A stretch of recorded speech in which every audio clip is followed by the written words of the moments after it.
सोलापूर महानगरपालिकेला जी 20 बस या ठिकाणी आलेल्या आहे, हे 20 बस आपण पासिंगसाठी आपण सोलापूर एक्झिबिशन सेंटर या ग्राउंडवर आपण हे बस या ठिकाणी ठेवण्यात आलेले आहे। आज दिव्य मराठीला जी काही बातमी लागली की 300 रुपयाचे जी लॅम्प आहे, 300 रुपयाचं लॅम्प आहे, ते इन्स्पेक्शनमध्ये या ठिकाणी काहीतरी त्या ठिकाणी आढळलं नाही असं त्यांच्याकडनं बातमी आलेली होती, पण ती अत्यंत चुकीची बातमी आहे।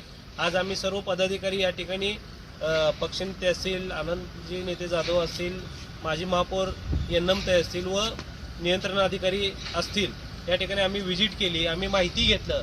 पण या ठिकाणी कंपनीकडनं जो साधा सगळ्या बसेसला या ठिकाणी, आणि कंपनीचा या ठिकाणी माणूस आहे, सगळ्या बसेसला तो जो छोटा लॅम्प असतो 300 रुपयाचा तो त्या ठिकाणी आहे, आणि 5 ते 6 गाड्यांना त्या कंपनीकडून 200 का 300 रुपयाचा तो लॅम्प आहे, तो लॅम्प लावायचा राहून गेला असेल। पण या ठिकाणी चोरी झाली असा हा प्रश्न कुठेही नाही, कारण का 24 तास सिक्युरिटीमध्ये 2 शिफ्टमध्ये सिक्युरिटीमध्ये आपण या ठिकाणी माणसं ठेवलेले आहेत, आणि त्यांच्या कंपनीचा माणूस देखील या ठिकाणी आहे, त्यांनी देखील या ठिकाणी कबूल केली की यदा कदाचित कंपनीकडनं पण राहून गेला असेल, तो 200 का 300 रुपयाचा लाईटचा लॅम्पचा लाईट आहे, तो बॅक साईडला असतो। पण या ठिकाणी चोरी वगैरे या ठिकाणी कुठलीही झालेली नाही आहे।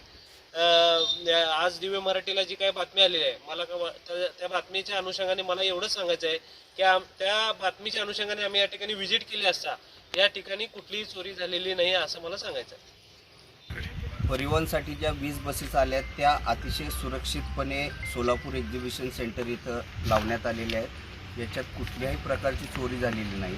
हे जी लॅम्प आहेत हे कंपनीकडनं 5 ते 6 गाड्यांमध्ये बसवायचे राहिलेले आहेत, कारण कंपनीचा माणूसही इथं उपस्थित आहे, तो सर्व इन्स्पेक्शन करतो आहे। RTOला गाडी पाठवण्याच्या आधी सर्व इन्स्पेक्शन करून कंपनीच्या मार्फत पाठवली जाते, त्या सगळ्या गोष्टी इथं बघितल्या जातात। आणि सगळ्यात महत्त्वाचं, या गाड्यांना जे लॅम्प म्हणले जात आहेत, ह्या गाड्या सगळ्यांना चावी लावलेली कुलूप आहे, म्हणजे चावी उघडल्याशिवाय हे उघडू शकत नाही, आणि हा लॅम्प आहे तो आतमध्ये आहे, म्हणून हा लॅम्प मिसिंग झालेला आहे। त्यांचंही म्हणणं, कंपनीच्या लोकांचंही म्हणणं आहे की हे चुकून राहू शकतं, ही त्याच्यातनं राहिलेली आहे। गाड्या पूर्णपणे सुरक्षित आहे, कुठल्याही प्रकारची महापालिकेच्या वतीने या सगळ्याची काळजी घेतली जाते की कुठल्याही प्रकारचे पद्धतीने बसेसचं नुकसान होऊ नये, आणि अतिशय सुरक्षितपणे या बसेस आलेल्या आहेत त्या सांभाळल्या जात आहेत, आणि चांगली बस सेवा, चांगली परिवहन व्यवस्था आपण उभी करतो आहे,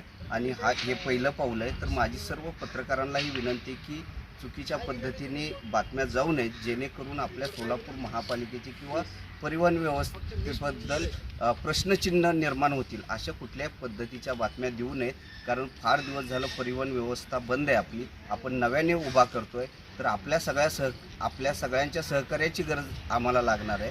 तर जेणेकरून अशा चुकीच्या निगेटिव्ह बातम्या येऊ नये यासाठी आपण सगळ्यांनी काळजी घ्यावी अशी मी विनंती करतो।